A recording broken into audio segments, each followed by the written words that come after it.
Welcome to Unfinished Conversations, where turning silence into strength happens one voice at a time.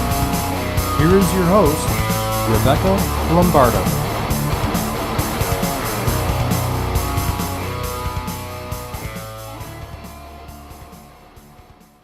All right. Hello, everyone, and welcome to Unfinished Conversations with me. I'm your host, Rebecca Lombardo, and today I'm joined by Gabe Howard. Gabe is an author, a speaker, a podcast host, and mental health advocate who has spent years speaking openly about bipolar disorder and challenging the stigma around mental illness. Gabe, welcome to Unfinished Conversations. I'm so glad you're here. I am super glad to be here as well. Thank you so much for having me. Thank you.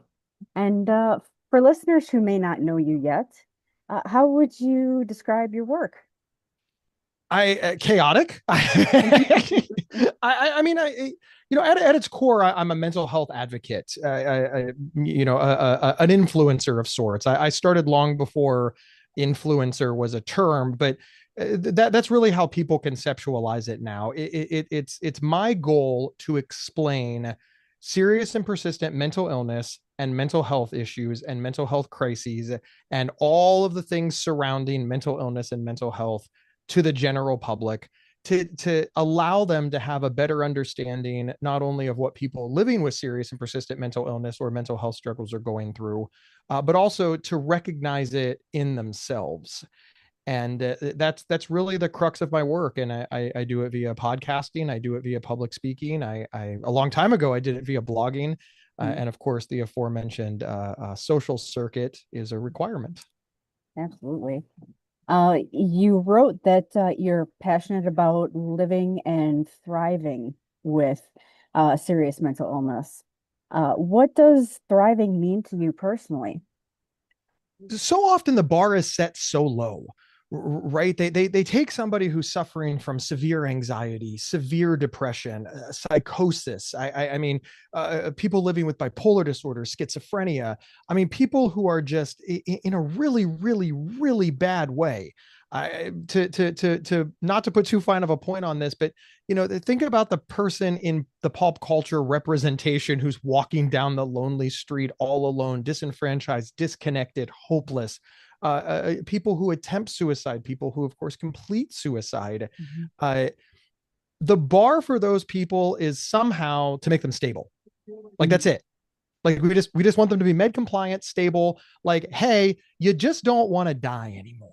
Mm-hmm. You're not happy.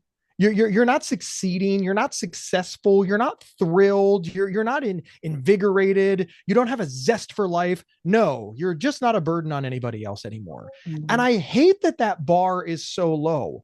I appreciate that rung on the ladder is an important step. Nobody's denying that we can't take somebody from a mental health crisis or, untreated severe and persistent mental illness and immediately turn them into somebody who's thriving. But we always stop.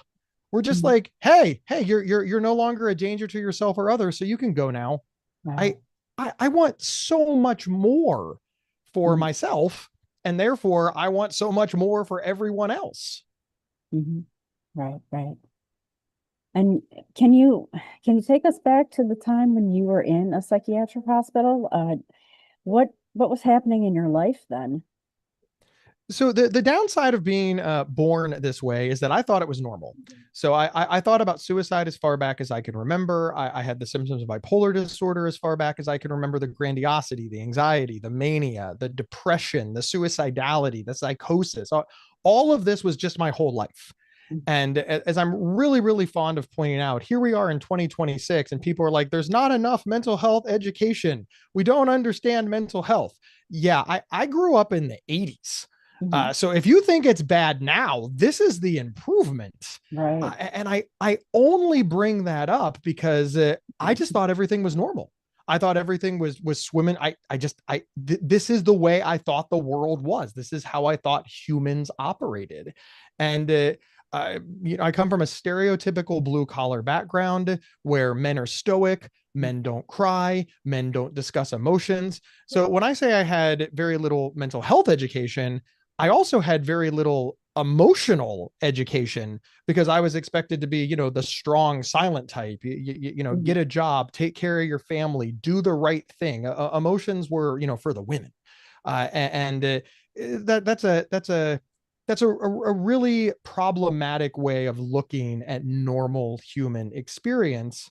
But not uncommon now, quite frankly, and not uncommon for the generation that I grew up in the culture I grew up in the area I grew up in.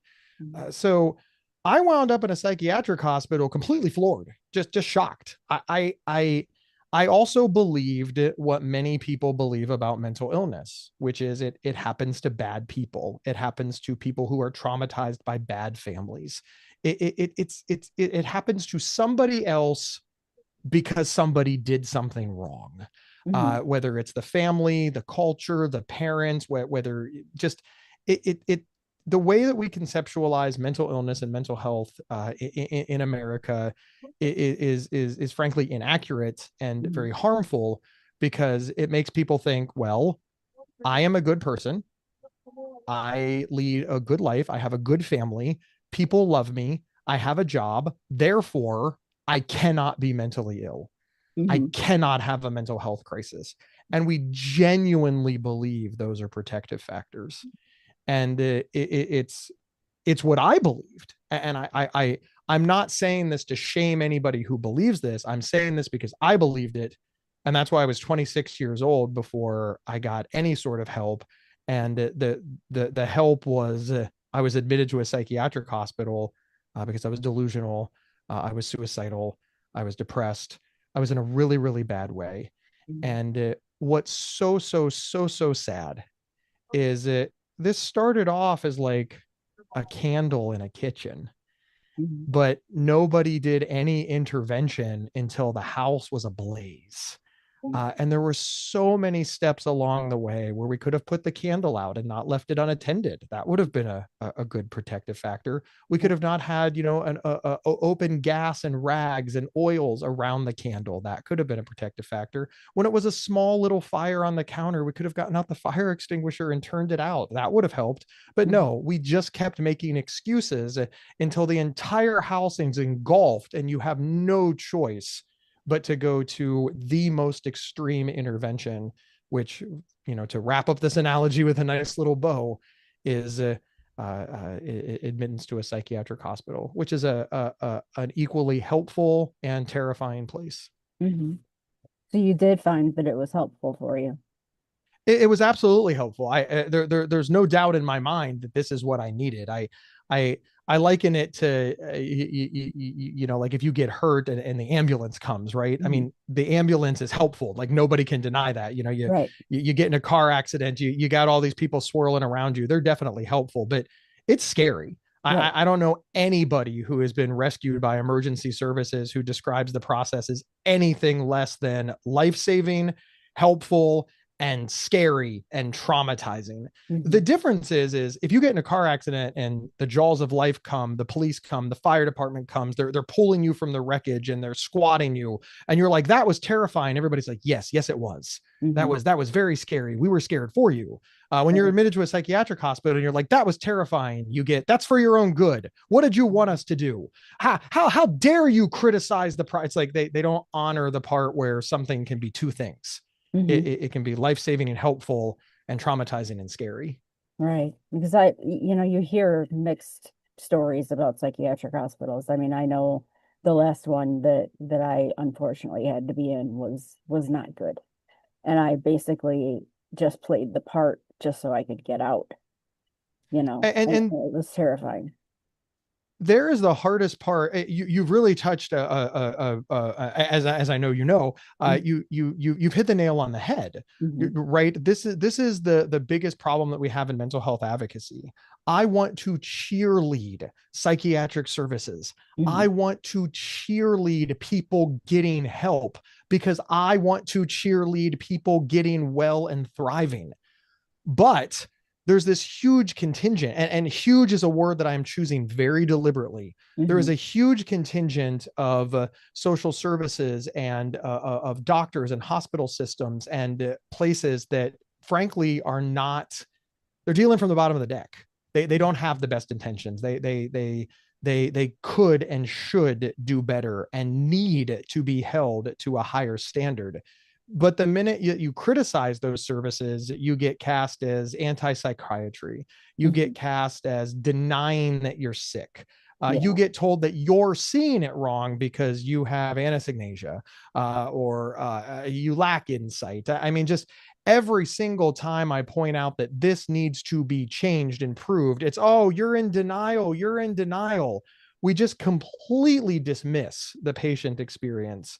And I would venture to guess, Rebecca, that there are some people listening right now, and it's like, well, they kept you alive, didn't they? Well, you didn't die. They helped you. You're on a podcast. You're clearly doing well. How bad could it be? And they get real defensive of the hospital and the inpatient unit that you never named, that they don't even know, but they're positive that you're wrong, and that this unnamed bureaucracy is correct. And it floors me how quickly people are to defend something they've never met, seen, or touched, it while staring at the person who is raising the concern. We're in front of them, but I would venture to guess a good many people did not take your side, even though you're the one who's here. It's odd and needs further nuance, discussion, and research. And we're just not getting that. Right.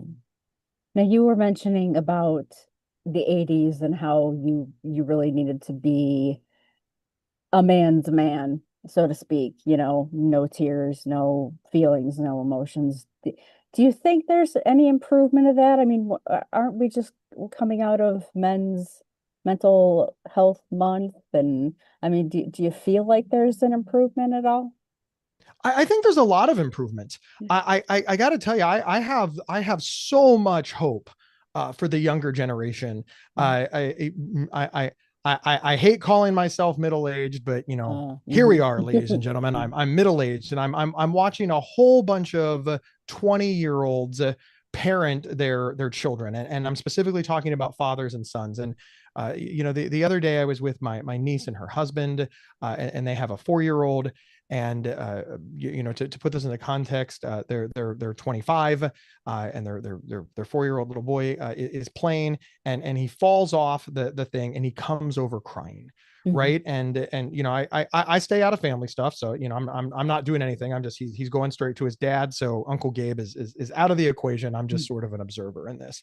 And his father, I guess my nephew-in-law, I don't know how this works, looks at him and says, "Hey, buddy, what happened?" He doesn't say anything about the crying. He doesn't tell him to stop crying. He doesn't say. He says, "What happened?" And he explains it. And he's like, "Okay, are you hurt?" And he continues to cry. No, I'm not hurt. He explained what happened. What did the thing do? And he goes, "Okay, well, are you ready to get back on it? Do you want to try again?"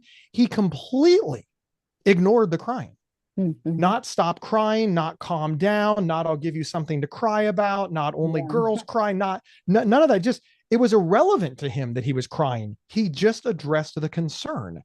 And I watched this play out, and I thought, wow, this exact same scenario with my dad. And I want to be clear, I love my dad. My dad's a great guy. I don't want anybody to hear that my dad's he's just a product of his time, like I was a product of mine. If I would have fallen off something and come over crying, it would have been, "Don't cry in public. Why are you crying? I'm not going to talk to you till you calm down." He would have tried to separate me from everybody else because he wouldn't have wanted anybody to see me crying. Right? He would have told me to, man up and all these things, and don't be a wuss. I can hear him saying all of these things. And the new generation is going a different way. And I have so much hope for that. Where I lack hope is I think there's a lot of work to do. Not everybody is taking that approach. We still, even as we're sitting here, even in that generation, see emotions as stereotypically female. And that needs to improve, because emotions are not stereotypically female. They're stereotypically human. Right. And the fact that we have somehow managed to genderize, anger is masculine, crying is feminine. No, that's just nonsense. So there's the part where we need to improve, and there's the part where I think we've improved vastly. That's that's good. That's really good. It's a great story. You said mental illness can be managed, not easily and not always, but we can impact the outcome. What are some things that helped you impact your own outcome? One of the first things that I tell people is I don't like toxic positivity, right? We've talked about toxic masculinity. We've talked about, everybody loves to put toxic in front of negative things, but Mhm. nobody loves to put the word toxic in front of things that we think are positive, Mhm. right? Toxic hope, toxic positivity. These things can be toxic as well. And I think we need more full-throated conversations about this. So this idea that if you want it bad enough, that if you hope hard enough, that if you have good intentions and good spirits and a positive, sunny disposition, you're going to be okay is Yeah. BS. And Mhm. I want to address that because I think a lot of people are, they're being really, really optimistic and they're not getting anywhere. Mhm. Yeah, because optimism alone doesn't do anything. Right. I agree. I can prove it. On opening day in every sport, every team is optimistic. They're all optimistic. They Right. are ready. They are ready, willing, and able, and they are pushing for it, but only one can win. Hmm. And that's why this analogy is so vital, because no matter how hard all of the other teams work, no matter how positive they are, optimistic, how much they invest, how they everything, they do everything right. Only one team is walking away with the championship. Hmm. That's just the reality. Now, luckily in mental health, we can have more than one winner. Yay. But to frame it to everybody who is just getting a diagnosis, just getting started, just entering the treatment world, that, oh, you'll be fine as long as you keep a positive outlook and listen to your doctors. Yeah. That's also nonsense. Uh, that said, there are so many things that you can do, and this is in no way an exhaustive list. The first thing that I always say is the best treatment available for serious and persistent mental illness is the one that works for you. Hard stop. Don't copy other people. Don't worry that you're not doing it right. If it is working for you and it is not hurting you or somebody else, Hmm. obviously, if your treatment is hurting somebody else and working for you, that's not okay. Right. I want to be very clear there. Hmm. But if the treatment is working for you, if the coping skill is working for you and not harming you or anybody else, these are peak skills and you should master them and maintain them. Who cares that it doesn't work for somebody else? Right. The example that I always use is I love my Diet Coke, Rebecca. Hmm. I'm practically famous for it. I drink a lot of Diet Coke, Hmm. and one, I just genuinely do enjoy Diet Coke. I don't want to remove that, but it's actually more of the ritual. What a Hmm. lot of people don't realize is I'm drinking fountain Diet Coke. And the Oh, reason okay. that I'm drinking fountain Diet Coke is because it forces certain behaviors with Hmm. a reward at the end. And here's what I mean. In order to get fountain Diet Coke, I don't have a fountain machine in my house. So I have to leave the house. Hmm. In order to leave the house, I have to be presentable.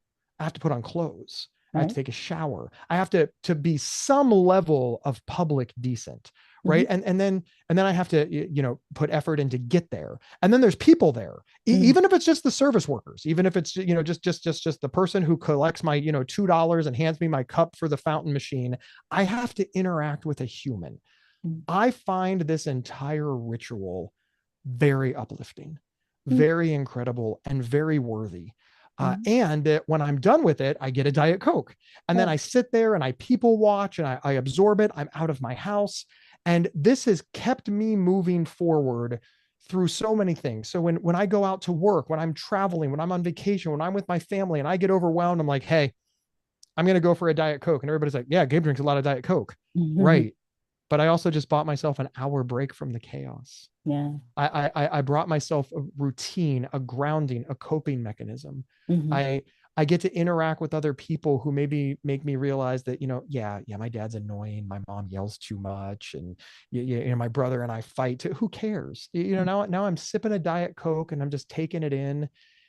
You can call it mindfulness, you Hmm. can call it routine, you can call it a coping skill, but this works for me. And the reason that I bring this up is because this isn't there's no science here. This isn't medically sound. Right. The pharmaceutical companies aren't prescribing it. Hmm. This works for me. And I talk to people all over the country, just like you do, Rebecca, and everyone seems to have some version of this. They go for a walk, they listen to music in a corner, they zone out in front of the television, they listen to a podcast, right? They read a book, they've got some, hey, I just need a break. and it helps centers them. Now, on top of that, you do need to listen and be honest with your doctor. I never want to confuse that. So many people make medical decisions and then lie to their doctors about it. And I just Yeah. want to point that out. This puts you behind the eight ball because your doctor's making decisions based on the information that you give them. Mhm. And if they believe that you're taking the medication as prescribed, if they believe that you're doing the coping skills, if they believe that you are getting this much sleep, if they believe that you are not using alcohol or drugs, et cetera, if they believe all those things to be true, that's going to change the decision and their treatment for you. So you got to own it. Yeah. Right. If the doctor tells you on this drug, don't drink alcohol, and you are drinking alcohol, look the doctor dead in the eye and say, look, I'm drinking alcohol. I'm Mhm. drinking this much alcohol every day on this medication, and I'm not getting better. And if the doctor says, well, you would feel better if you didn't, and you're unwilling to change, say it. Just say it. Just say, hey, I'm going to keep doing this. Is there something else we can do? Now, I would say you'd have to ask yourself if there's an opportunity to get better by changing lifestyle, except why aren't you taking it? But that's between, you and the universe. But if you tell the doctor, no, I am absolutely not drinking alcohol, and you are, then you can't count on the doctor anymore. And then everybody's like, well, medical science failed me. No, you lied to medical science, and medical science gave you the wrong outcome. You can't mix the two wrong colors together and blame art for not producing the color that you wanted. So those are some just very low hanging fruit. They're things that I think about a lot. People being dishonest with therapists, dishonest with psychiatric providers. It doesn't hurt them; it hurts us. And people belittling coping skills. We all want a coping skill that sounds cool. Like, just how I'd love to come on this and tell you that my coping skill is yoga, mountain climbing, Pilates, something awesome, weightlifting. Right now, yeah, my coping skill is Diet Coke. Right? It's I do recognize that it's lame, and I think that sometimes people find these coping skills that work for them, and they think that they're not good, or they're not sound, or they're not based in science, or they're not. Yeah, if it's working for you, and it's not hurting you or anybody else, Godspeed. Right. Exactly. So you wrote that you still think you're a failure, which I was floored by that. So how does that show up for you, even after everything that you've accomplished? I once said to a therapist, I said, look, intellectually, if I joined a debate team and somebody said, hey, Gabe's successful, do you want to argue pro or con? I'd want to be on the Gabe successful team, right? I think that team has a better chance of winning, because I intellectually, I understand that I have a lot of accomplishments. The podcasts have won awards. I've won awards. I've had great speaking gigs. I've had a career spanning, almost 20 years. That's unheard of, to stay relevant that long. These things are not lost on me, but we get into a semantics argument. I mean, people are still suffering. Homelessness is going up. We live in a culture in America where we're literally denying that mental health issues and mental illness exist. I heard the director of Health and Human Services falsely claim a cure for schizophrenia and bipolar disorder. And even when the researcher who did the study that he falsely quoted said, I did not say that did not happen, he doubled down and said, yes, it is. It cures it. Nobody said that. This denial of fact in the mental health field, and I'm not getting political. This is my lane. All right. I know people love to say, shut up and sing the song, right? But remember, this is my song. This is what I do. I'm not touching any other area other than mental health. To have the director of Health and Human Services claim that there is a cure for schizophrenia and bipolar disorder, be presented with the evidence that what he said was false, and double down on it and say, no, it cures it. That is dangerous. It will kill people. And as a mental health advocate, it is my job to stand in between those two things. So this is not political. This is life or death. I don't care what side of the aisle you're on. We all should come together and say people bold-faced lying and misquoting studies that will lead to vulnerable people dying is wrong. I don't care about your political party. I don't care about your last name. I don't care who you voted for. That is wrong. Wrong. And the fact that we have full-throated debates about whether or not that's wrong is deeply concerning to me. And again, I'm staying in my lane because I don't want anybody to get diagnosed with bipolar disorder or schizophrenia and use this false hope, this false prophet, this lie as their treatment, thinking they're doing the right thing. That's why I think I'm a failure, because this is not an improvement. This is worse. 20 years ago, we didn't understand it, but it was based in ignorance. We just didn't understand it. Now we are actively calling the information lies. The information's right there. This would be like me looking you dead in the eyes and saying, your name's not Rebecca. And you're like, Gabe, my name is Rebecca. My parents named me Rebecca. And I'm like, you're a liar. Your name is not Rebecca. And then you show me your birth certificate. You bring in your parents and your husband and your family, and they're all like, Gabe, you're just and I'm like, no, her name is not Rebecca. That is a lie. And then for reasons uncertain, people start attacking you. They're like, this lady claims to be Rebecca and she's a liar. And then your life is, and you're just like, what happened? How did we get here? I've been Rebecca my whole life. and I only point that out because you would not think that things were going better if suddenly the world questioned whether or not you were Rebecca. And in this way, when things get better, I feel good. So when things get worse, I feel bad. I take a really dim view of any leader who takes credit and not responsibility. And I feel like there's a lot of responsibility to take right now because things are not going well. And I haven't even touched on funding cuts and homelessness and social services impact. And remember, we're less than a year away of when the federal government just wiped out all social services for 24 hours.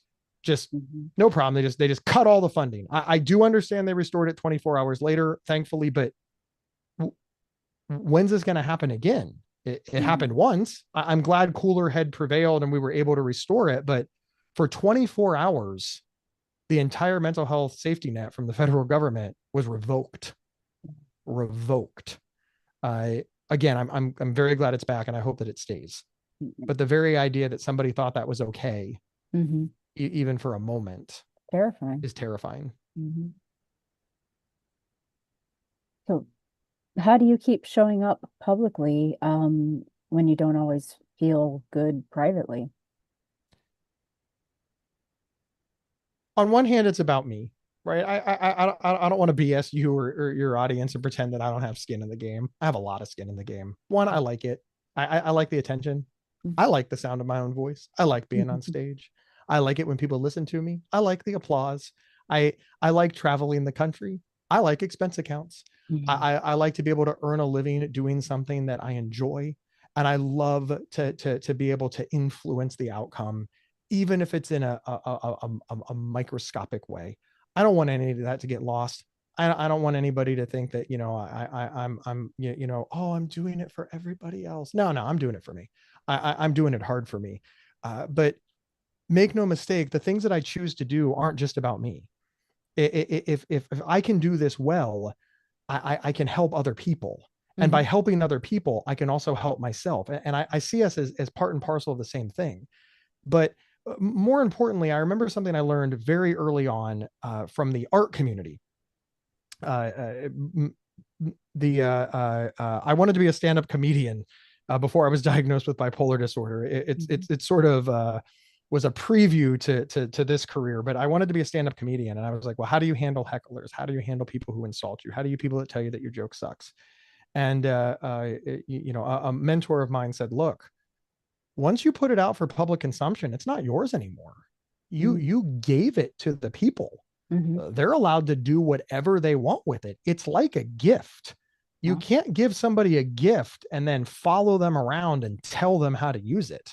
A gift freely given, it's out of your hands. So if you do or say something and people like it, that's a good feeling, just like giving a gift that people like. But if they don't like it, that's also valuable. It's what you have to do. So I I really learned a long time ago that, podcasting, public speaking, writing, it's not about me, it's about the audience. Now, we're all in the same boat and we're all together, and I don't want that to get lost. But my motivator is all the other people, because I think if I stop, there's not going to be a podcast about bipolar disorder on a major mental health network or a major health network. Mhm. The Inside Bipolar podcast is on Healthline Media. It's the largest health website in the world. Mhm. That is an excellent free resource for people living with bipolar disorder in their families. Mhm. And if I don't show up, they lose that. Yeah. And that is very real. And sometimes that's enough. Mhm. That it's not about me, it's about them. And I owe them so much because they do show up. They write me emails. They say nice things. Mhm. They hug me at speeches. They write me nice letters, and they send me postcards, and it makes me so happy. But it Mhm. also reminds me that it's not about me, it's about them. And I'm a lot more motivated by how I can be useful to other people than I'm motivated by how I can be useful to myself. Mhm. Uh, When you talk about public speaking, is that ever difficult for you? Because me personally, that's not something that I'm ever going to get involved in. It's just not something I can handle. Is it ever difficult for you? I don't want to say, difficult is one of those words like small, right? Mhm. Like, if you live in New York, small is 200 square feet, right? Mhm. If you live in Ohio, a small house is, 900 square feet, 600 square feet, right? There's a perspective element. Um, I'm always able to do it, but yeah, sometimes it's harder than others. I'm not saying I've never sat in a green room right before going on, just sipping water, just hoping to God I don't have a panic attack. Mhm. I've certainly had sleepless nights the night before. It's not easy, but Mhm. worthy things often aren't easy. Right. But I do love it so much, and I find that preparation is key.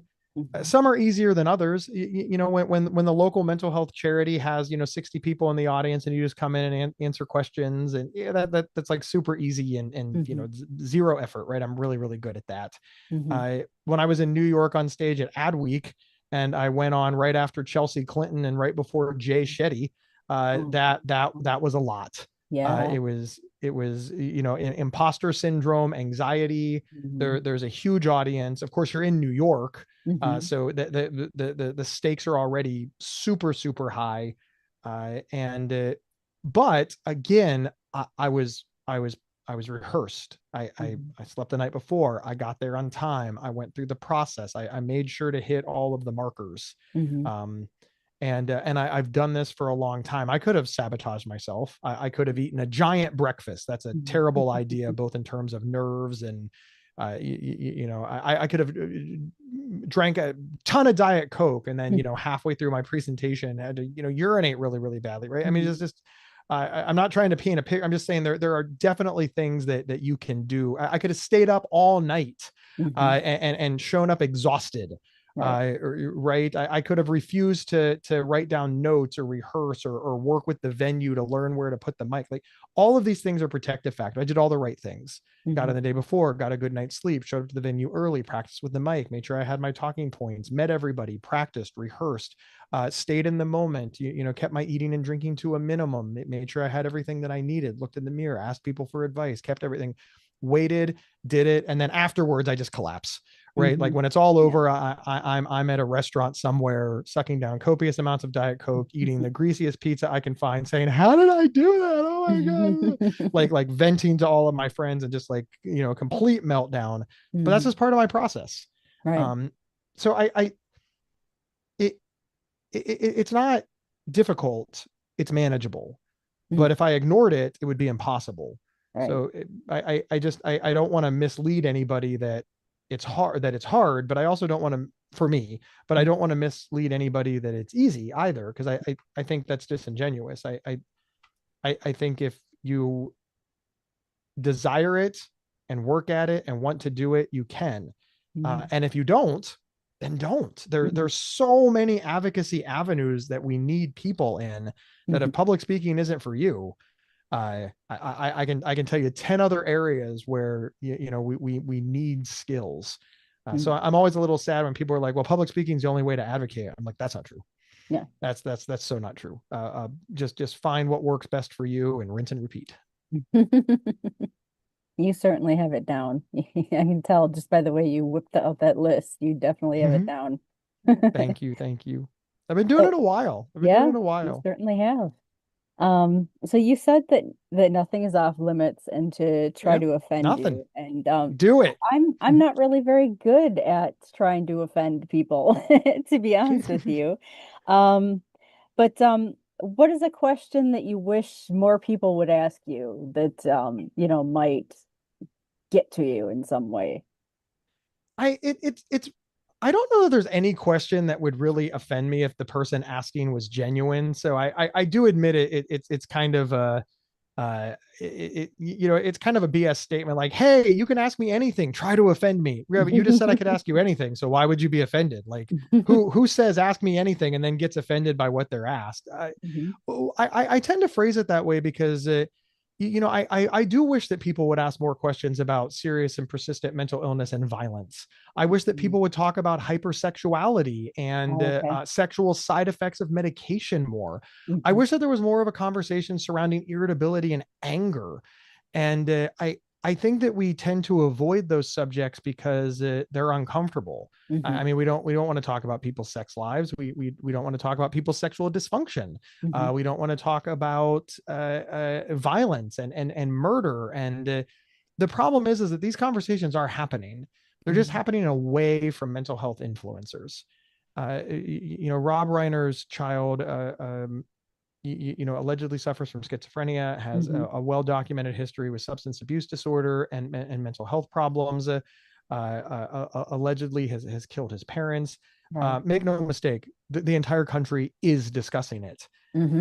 But the mental health advocates are largely avoiding it. Yeah. We have a lot more to add to that conversation than I think we realize. And I think we've given away our power. We're allowing people who don't understand the nuances of this, people who don't understand everything that happened, dictate the conversation. And I hear so much misinformation. I hear, well, the mental health community believes that it's okay. They think as long as you're crazy, you can kill your parents. And like that, mental health community never said that. Yeah. But the mental health community also doesn't stand up and say, hey, we never said that. They just kind of try to pretend that it didn't happen and bury it under the rug. Now, again, that said, I want to be very clear. Whenever I say this, every mental health charity, they're like, well, here was our press release. I'm like, right.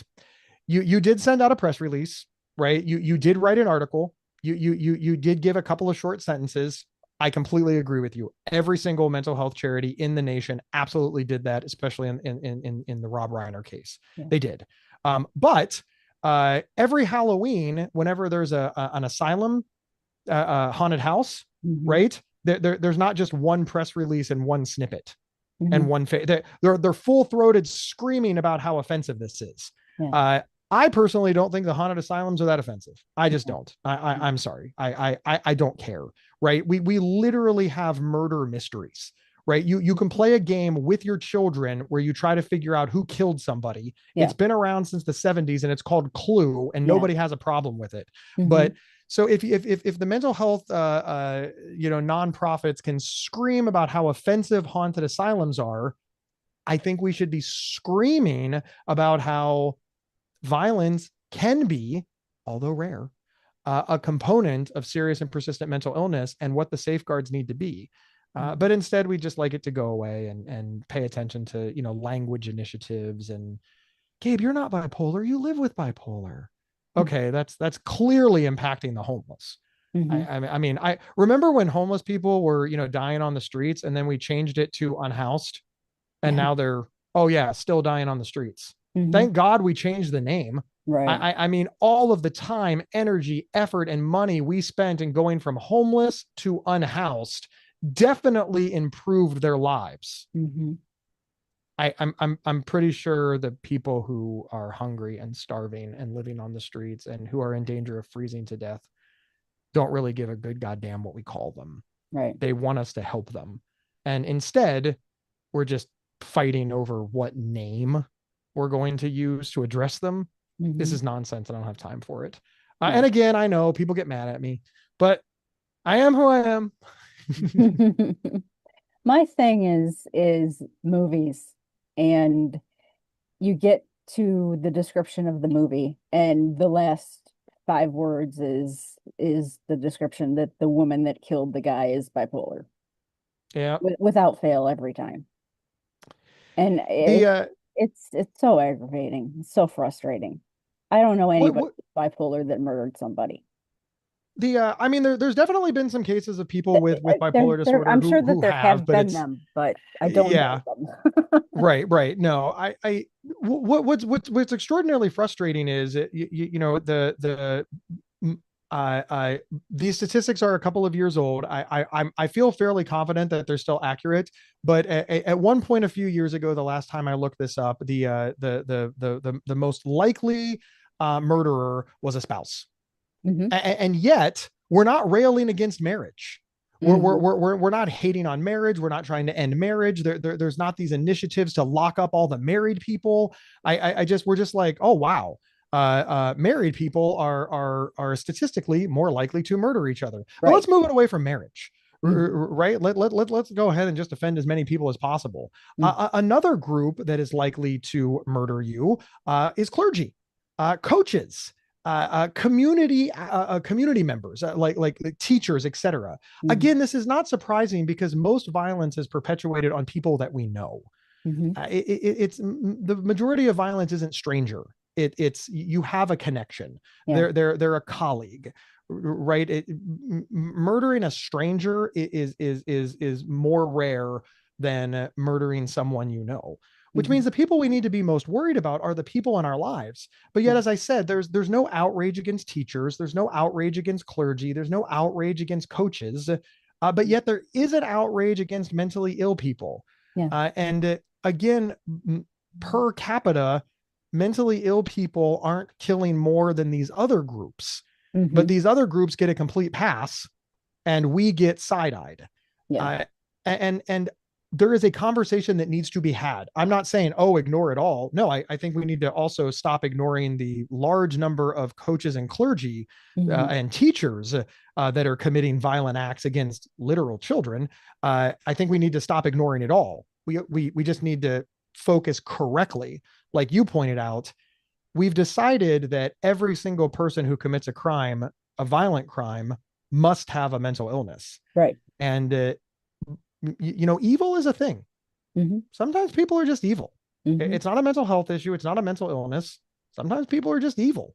And unfortunately, we've sort of lost that nuance in our desire to explain, frankly, the inexplicable. Violence is just inexplicable. We don't know what goes so wrong that somebody would harm another person. And sometimes there's just not an answer. No, I was talking about the same thing with Dr. Robbie Ludwig last week. We were talking about psychology and why people there's some of us that just don't, and there's some of us that just can't control it, and there's just no reason for it. So it's just inexplicable. And these discussions are so incredibly powerful, right? Like I want to be clear, discussing why something happens is the first step towards resolution, because we do have some low-hanging fruit. In general, desperate people do desperate things. And this is why initiatives like, food and housing and healthcare and access to resources is incredibly beneficial to the greater society. Right. I believe in helping people because it's the right thing to do, but let's go ahead and ignore that. Screw it. I only want to help myself. We should help these people because many people who are committing, especially petty crimes, right? Things like breaking into cars, breaking into storefronts, vandalism, Mhm. things like this. It's an act of desperation. They're Right. not able to get basic human resources, so they're stealing stuff to get food. And you're like, no, no, no, they're stealing it to get drugs. Okay, we're Mm. just we're just going to move this argument one back, right? You're right. They're on drugs because they're coping with their life, right? And Right. you're like, no, no, no, they're just all evil drug addicts. Okay, well, are there resources to get them off drugs, right? Are there resources to help them in any way, or are we just pointing our fingers and vilifying them? Mm. That's fine. Just own it. Just own that you don't give a crap about this person and you're glad their life is garbage, and Mhm. that somehow you feel that your life is improved by their life being garbage. Because I believe that my life would be improved if their life wasn't garbage. Mm. So and that's why I want to help people. I'll own it. It's selfish, right? I wish everybody had plenty of money. I wish everybody had plenty of resources. I wish everybody had plenty of houses and food. And then when I walk down the street, I wouldn't see people who need help. I Mhm. would just see happy people enjoying life, and I could interact with them, Yeah. and then my life would be improved. This raises everyone, and Mhm. yet we are still debating whether or not this is a worthwhile initiative. Mhm. If you're not willing to do it for the people, that's fine. I believe this is a worthwhile initiative for ourselves. I think it will help Gabe and Rebecca right now if there is less homelessness. I Yeah. really, really do. I know that's selfish, but fine if that's what it takes to sell it. Yeah. Yeah. I agree with you 100%. So, what has been one of the hardest things for you about living with a mental illness? I the impact that it has on others, probably. I Mm-hmm. mean, don't get me wrong. It sucks to lay awake at night and hate yourself. Mm-hmm. It sucks to cry yourself to sleep. It sucks to have severe anxiety. It sucks when you want to do something and your body's willing but your mind isn't. Mm-hmm. Um, I I've missed out on so many things because of depression and anxiety and not being able to push through. Right. And and some of the things are low hanging. I missed a play or a concert or a movie. Okay, yeah, big deal. But I also missed time with the family. Mm-hmm. um and those are all really, really hard. And I don't mean this the way it's going to sound, but there's comfort in the fact that that just impacts me, Mm-hmm. right? Like that's my cross to bear. But when it hurts other people, Mm-hmm. when I haven't, I'm twice divorced. Oh. There are two women who married me and believed that I was a good soulmate. I was a good partner. And I was terrible and Mm-hmm. a hard stop, right? I'm obviously severe and persistent mental illness played a role in that, but it's not 100%. I can't just say, oh, well, yeah, that was the mental illness. No, no, Yeah. that was Gabe and his mental illness, of which this is my responsibility. And knowing that that hurt them and impacted them is bad. When I think about, my parents had to deal with this. Mm-hmm. They had a child who was untreated and a nightmare, and they're trying to figure out what to do. And this impacted my brother and sister. And all the people I didn't show up for because I didn't understand, all the people I hurt, all the things that I said and did and behaviors. And it just even now that I'm well, it's like I just can't do it, and I feel so guilty if I Mm-hmm. can't do something because well, frankly, I feel guilty if I can't do something hard stop. But when it's my mental illness, it just hurts even more because I think, wow, you'd have been so much better off if you didn't have a friend with mental illness or you didn't have a husband Yeah. with mental illness. And then I feel really, really bad. Mm-hmm. But it's you asked what the number one thing is, and how this impacts other people Mm-hmm. is definitely the number one thing. Yeah. I completely understand you 100%. I it hurts my husband a lot, and it's very, very difficult to deal with that. It's hard when you're going through it. You're feeling all the feelings, and trying to work through it and be normal. Um, but you're realizing that at the same time, the person sitting next to you is trying to cope with it along with you. And they're asking, is there something I can do to help you? And you're telling them, no, there's nothing that you can do. It's something that I have to do on my own. And they just feel helpless. Yeah. And you can't fix Yeah. that for them because you can't even fix it for you. Yeah. So, I understand that very well. So for, loved ones who want to help but, don't know how, what would you say, if So the, the anything? the the advice that I always give people is the worst time to have a fire drill is when the building is on fire. Mhm. I've worked with so many loved ones over the last 20 years, caregivers, friends, family, colleagues, or, right? Whatever word you want to use to describe a person with a relationship with somebody with a serious and persistent mental illness who are or somebody who is going through a mental health crisis. And the number one thing that I learned is that when everything is going well, nobody wants to talk about it, Mhm. right? It's like, no, I don't want to rock the boat. Things are going well. I don't want to ruin it.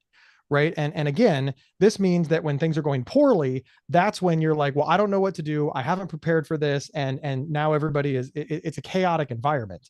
And again, this is the literal equivalent of, hey, the house is on fire. Let's have a fire drill. Yeah. There's, you need to have the fire drill when the house isn't on fire. You Mhm. need to be having these robust conversations of how can I support you when the person is stable, when Yeah. the person is well, when the person is not in crisis, and perhaps most importantly, when the person's alone. So often these things get played out in public. Mhm. The mental health crisis happens in front of an audience. It happens during the holidays when friends and family are over. It happens, when you're out grocery shopping, or when the person gets agitated, or when even one guest is over, right? Who knows? This is not the time. Yeah. The person is not in the right frame of mind. The house is on fire. Mhm. Right now is not the time to have the fire drill. I think everybody understands that analogy. I understand what people say about, well, things are going so well. Right. And when the house isn't burning down, things are going so well too. I put on my seatbelt in the car. I'm not planning on wrecking. Things are going Mhm. so well. The car Yeah. is running smooth. It's great. I even just got new brakes. I Mhm. just filled up with gas.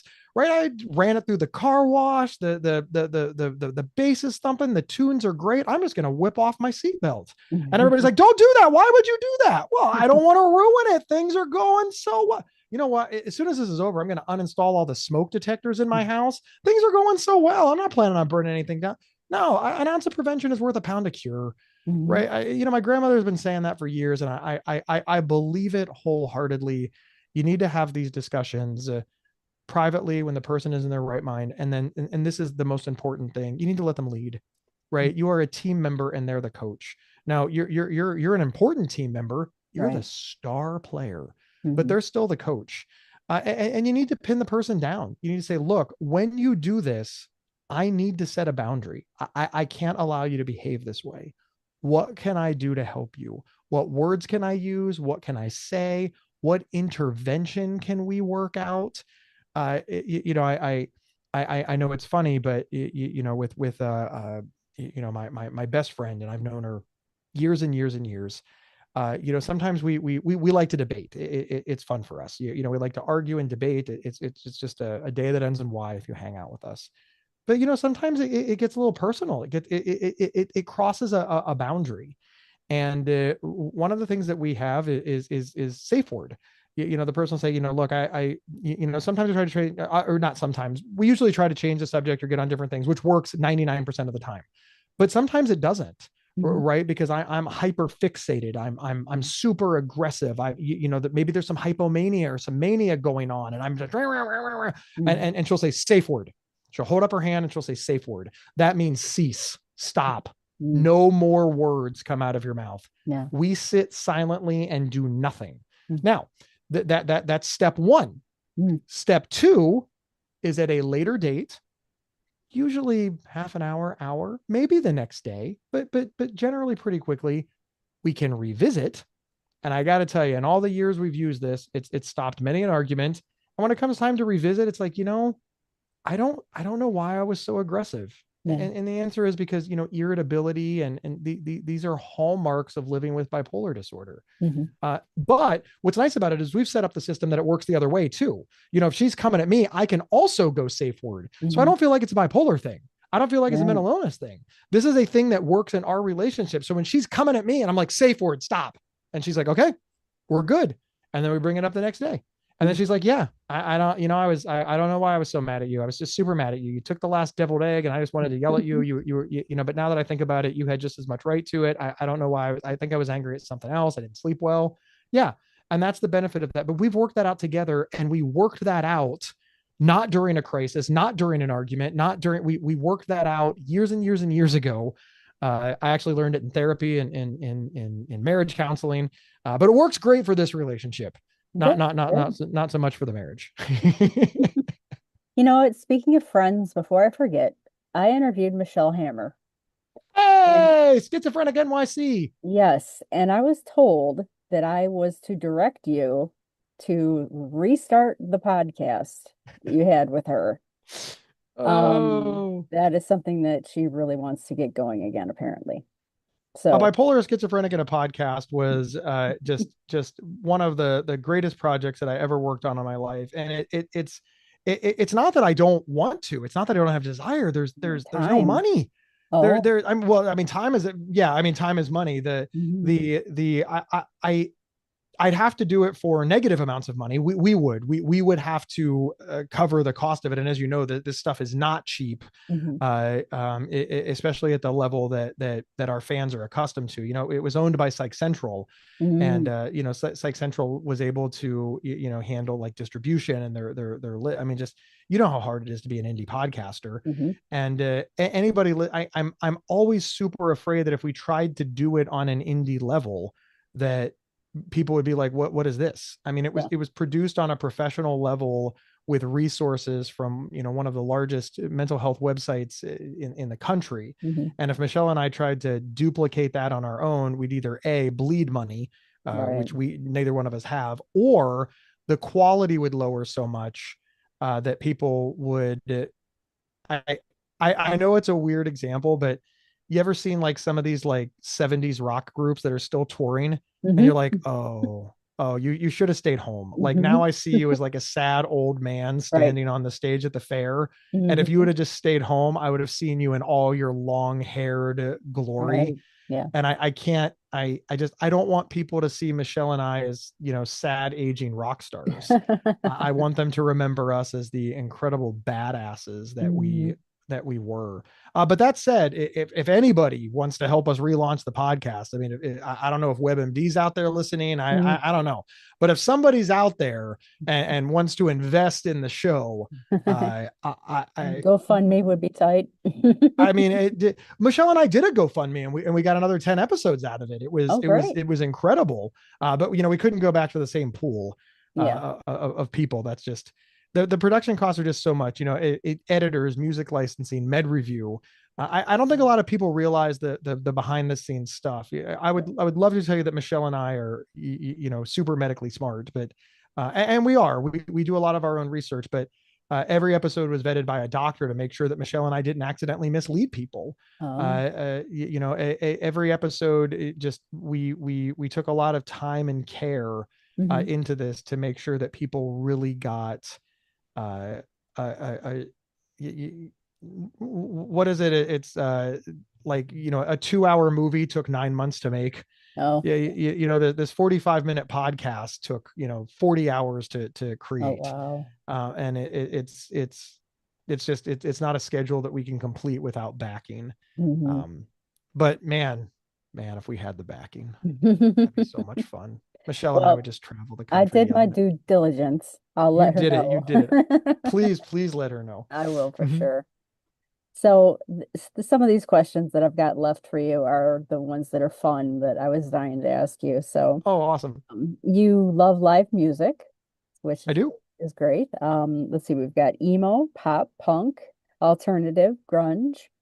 What does music do for you emotionally? It's I mean, in so many ways, it's inexplicable. But when I'm standing at a concert, the world makes sense. I mean, you've got, let's take a big concert, 20,000 people. You've got 20,000 people all singing the same song. I feel connected, like the world's going to be okay. The song reminds me of moments in my life. They're like time machines to, different eras and feelings and people. And I feel like I'm back there. And I, I'm I'm always the same version of Gabe at a concert. I'm not, 30-year-old Gabe, 40-year-old Gabe, 50-year-old Gabe. I'm always 19-year-old Gabe. Because as soon as those lights go down and as soon as the music hits, age is irrelevant. None of this matters. It's all about the song and the music and the people. And I forget everything. And I just focus on this one tiny thing. And maybe it's because of the bipolar disorder and things like anxiety and racing thoughts and mania and grandiosity, but a respite for a guy like me. And for that one thing to be powerfully positive, I you just I I don't even know what to say. It's the greatest feeling in the world as far as I'm concerned.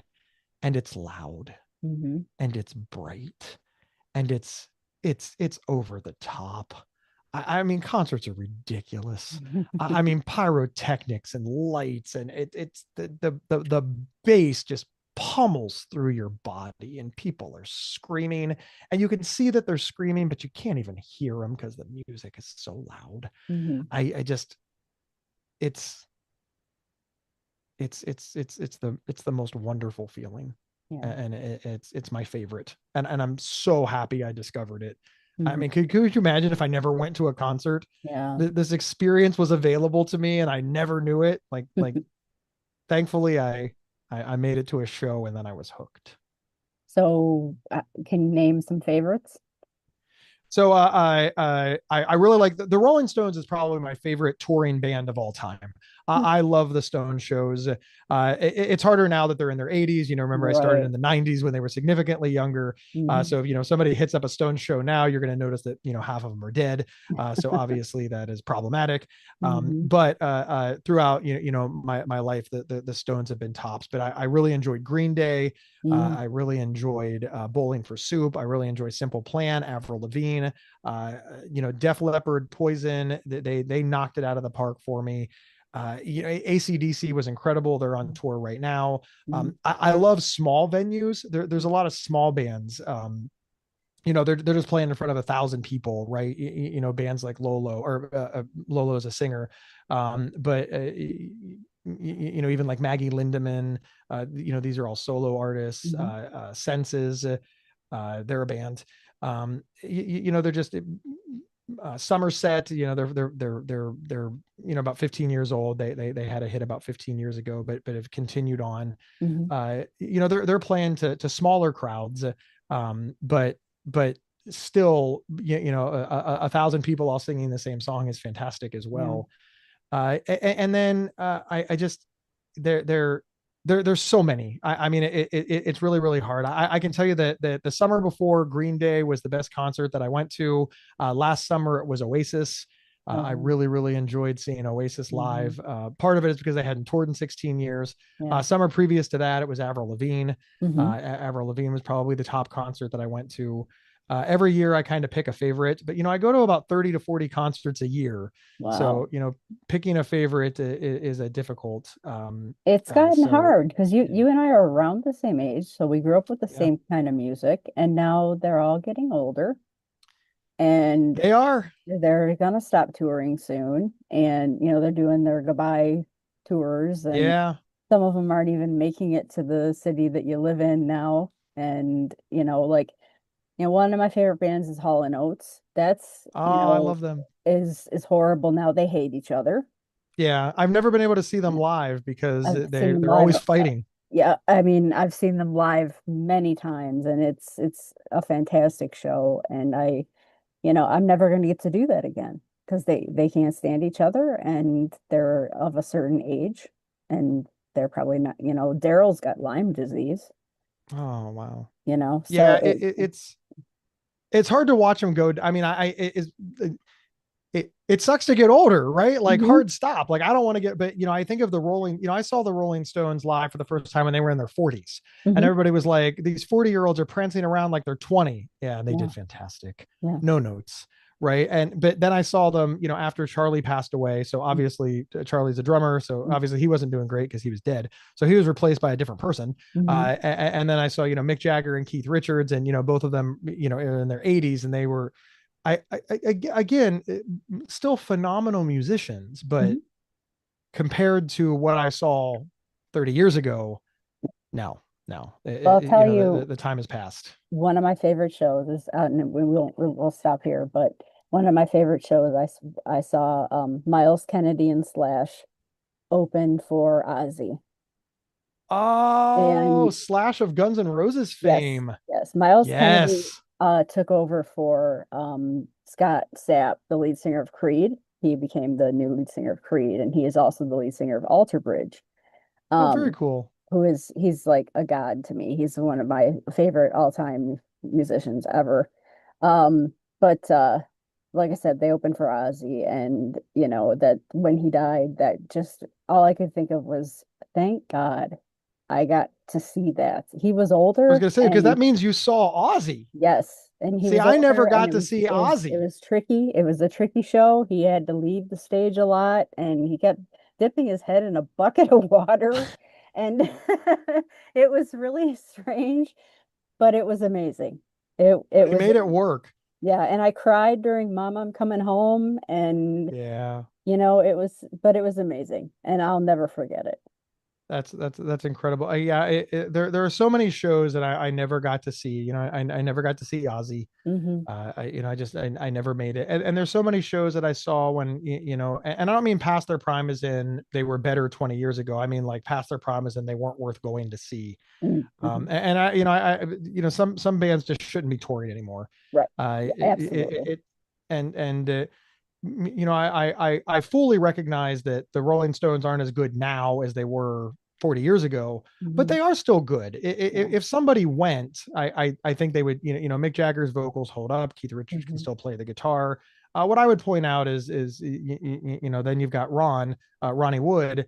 But everybody else is gone. Bill Wyman retired. Charlie Watts passed away. If you go back to the '60s, even before Gabe time, just you've got to be okay with these replacements, and the car is still fun to drive, Yeah. but it doesn't have all its original parts. And as long as you're okay with that, that's fine. But make no mistake, when Yeah, when the it's car different. rolled off the factory lot, it was a different animal. Mhm. And as long as you're okay with that, buy your ticket and have a great time. Yeah. But some bands, they're not even the same car.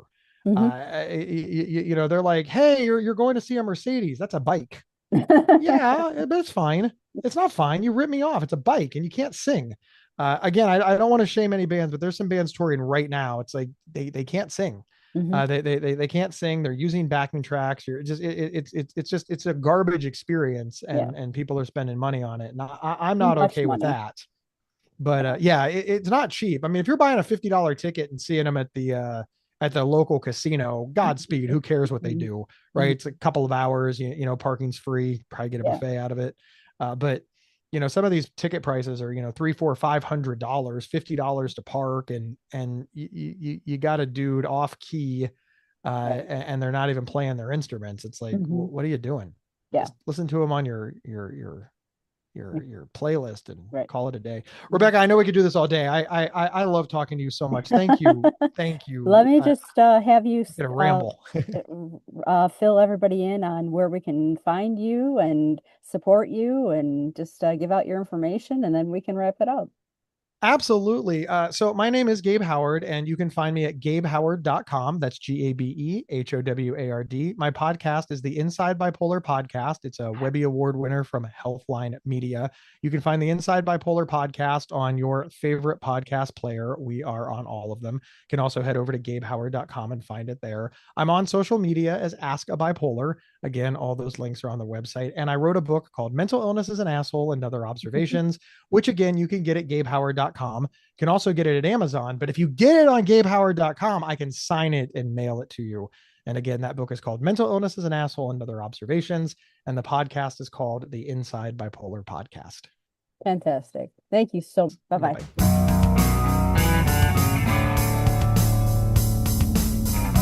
This has been Unfinished Conversations. Thanks for tuning in.